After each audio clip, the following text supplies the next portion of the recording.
Hello guys, കഴിഞ്ഞ ദിവസം നല്ല മഴയായിരുന്നല്ലേ. അപ്പം ഞങ്ങൾ വിചാരിച്ചു ഒരു തട്ടിക്കൂട്ട് ഈസി സിമ്പിൾ ബിരിയാണി ഉണ്ടാക്കാമെന്ന്. അപ്പോൾ അതിൻ്റെ റെസിപ്പിയാണ് ഇന്ന് കാണിക്കാൻ പോകുന്നത്. ആദ്യം തന്നെ നമ്മൾ പാൻ ചൂടാക്കിയിട്ട് അതിലോട്ട് വെളിച്ചെണ്ണ ഒഴിച്ചിട്ട് നമ്മൾ ജിഞ്ചർ ഗാർലിക് പേസ്റ്റാണ് ഇട്ടത്. അതൊന്ന് വഴണ്ടി വന്നപ്പോഴേക്കും നമ്മൾ സവാള ഇട്ടിട്ടുണ്ട്.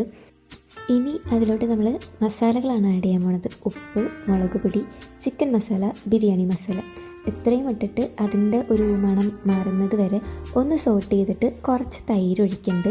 അതിനുശേഷം കുറച്ച് വെള്ളം കൂടി ഒഴിച്ച് കുറച്ച് നേരം ഒന്ന് ചൂടാക്കിയിട്ട് നമ്മുടെ മെയിൻ ക്യാരക്ടറിനിടാണ് ചിക്കനെ നമുക്ക് വേണ്ടത്ര ആവശ്യത്തിന് ഇടുന്നു. ഞങ്ങൾ അളവൊന്നും പറയുന്നില്ല കേട്ടോ, കാരണം ഇത് ഞങ്ങളുടേതായ ഒരു രീതിക്ക് നമ്മൾ ഉണ്ടാക്കുന്നതായതുകൊണ്ട് പ്രത്യേകിച്ച് അളവൊന്നും എടുത്തിട്ടില്ല. പിന്നെ ചിക്കൻ ഒന്ന് ഇളക്കി കൊടുത്തിട്ട് കുറച്ചുകൂടി വെള്ളം ഒഴിച്ചിട്ട് നമ്മൾ അടച്ച് വയ്ക്കുകയാണ്. ഇടയ്ക്കിടയ്ക്ക് വെന്തോന്നൊന്ന് നോക്കണം.